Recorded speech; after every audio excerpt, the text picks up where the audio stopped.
Chris Mannix, Sports Illustrated NBA writer. Is it over, Chris?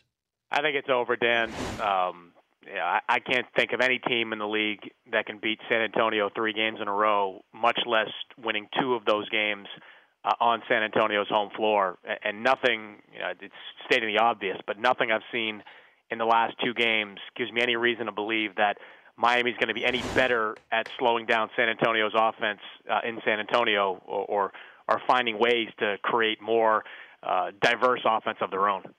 We like to blame before we credit, so who's getting the blame here? Well, I think there's a lot of blame that could go around for Miami. I think Wade, even though the first 3 games of the series, his numbers weren't bad. You remember Game 3 at 22 points. It was something like 8 of 13 shooting. He never really left his imprint on any of the 3 games, even Miami's win. He hasn't had one of those statement games yet. And last night he was just awful. He showed no burst. It looked like his knees were just not there for him. He was sluggish coming down the floor and kind of relying on floaters and sort of off-balance shots to get there. He was looking for fouls, I think, more than I've seen him look, and maybe more disastrously for the Heat. Anything really be outside of 10 feet, Wade wasn't looking to take. He just had no confidence in his perimeter shot. That's one, and obviously number 2. Neither one of these point guards on Miami's roster are giving them anything. I mean, Eric Spoelstra kind of alluded to potential lineup changes, going into Game 5. That's got to be it. I mean, I think the Heat at this point have to start with some kind of bigger lineup. Maybe it includes Ray Allen in the starting lineup where you play LeBron at the point forward. But right now, Mario Chalmers and Norris Cole have become liabilities for this team. Well, you used to rely on defense with the Miami Heat, that they could get their offense started because of their defense and being in transition. Dwayne Wade, not even hustling on defense. I mean, he can't even guard Boris Diaw, Chris. Yeah, and that was look. That's a tough matchup for Wade because Diaw, when he goes into the post, he's stronger than Wade, and he's bigger, and obviously he's an expert passer out of that position. But you're right. Wade hasn't done much defensively. But, Dan, I look at the way San Antonio is playing, and I can't see any team that will be able to do anything with them defensively. I mean, they're moving the ball around. Yeah. It's like 6 passes before a shot, and you can see on Miami's faces how demoralizing it is to have to chase pass after pass around and then all of a sudden see a Danny Green or a Kawhi Leonard make an open 3-point shot. I mean, people talk about how dunks are worth more than 2 points, in the minds of the team that gives them up. Well, those types of plays where you're passing the ball around the perimeter before you get in an open 3, those are almost like 5-point plays. That's how demoralizing I thought they were for Miami's defenders. Yeah, and it's almost as if Popovich, I think he even said it during one timeout, make the extra pass. And it's almost as if they could have the shot with the one pass, but the extra pass makes Miami move even more. They eventually get Miami to break down on defense because you can't keep rotating. Rotating has been terrible. Was LeBron sick last night? Everyone says no. The people over there are saying it was more of an ankle issue. That's why he went back and was retaped. That's why, I guess, on camera he was cringing early in the game. They're not saying anything about specific problems. He looked fine after the game, and he wouldn't cop to anything after the game. So I don't know what the real issue is. Can I just add one more thing about the ball movement? Tony Parker, one of the most misleading statistics of last night was that Tony Parker only had 2 assists.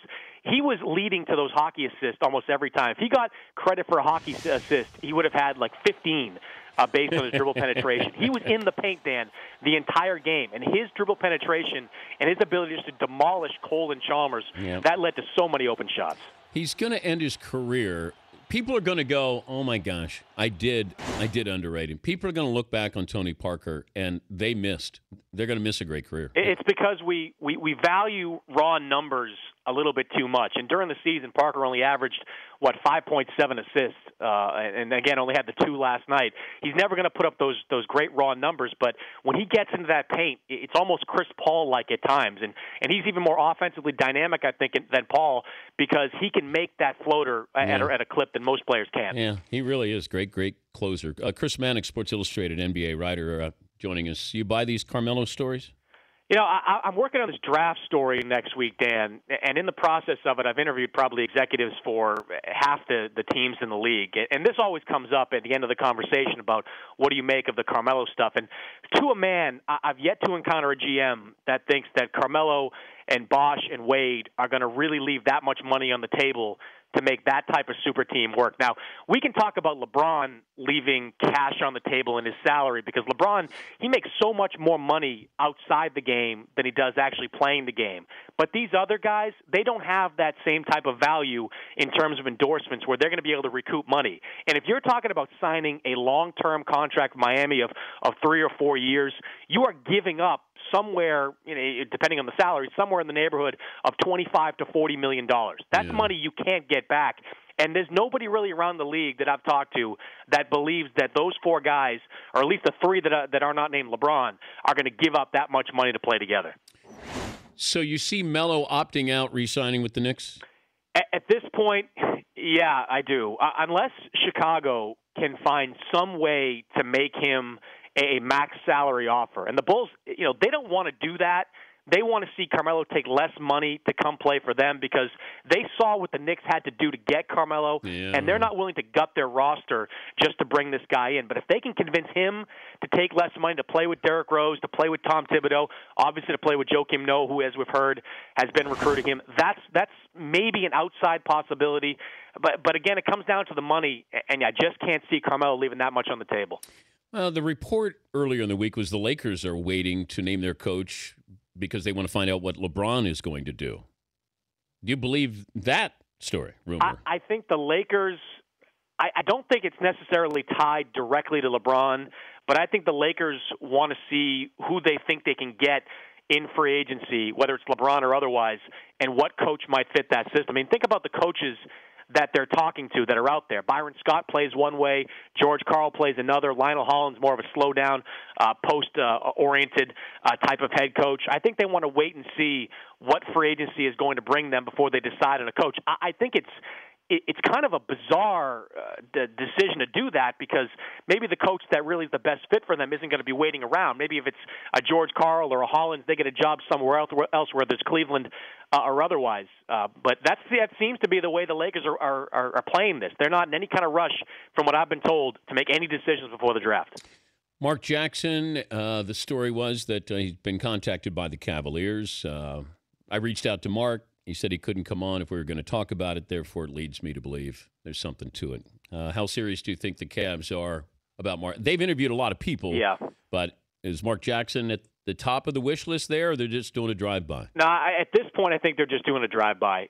They've talked to Jackson, but as you pointed out, they've cast a really wide net to the point where, if you haven't talked to the Cavaliers, you're probably doing something wrong. I mean, they're really interested in just about everybody that's available out there.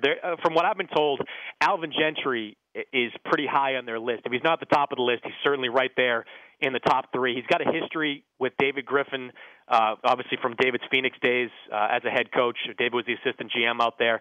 He's someone they're very interested in. The wild card in all this is the owner, and what does he want? I mean, it boggles my mind why he would go out and make a play for John Calipari to be the head coach and general manager. No disrespect to John as a college coach, but you're offering this guy total control of the franchise after you entrust David Griffin to run your franchise. That didn't make any sense to me. So Dan Gilbert is the ultimate wild card in all this. If he steps in and says, I want Mark Jackson to be my head coach, well, there's nothing Griffin can do about it. But I don't think that the basketball operations people view Mark as one of their top candidates yet.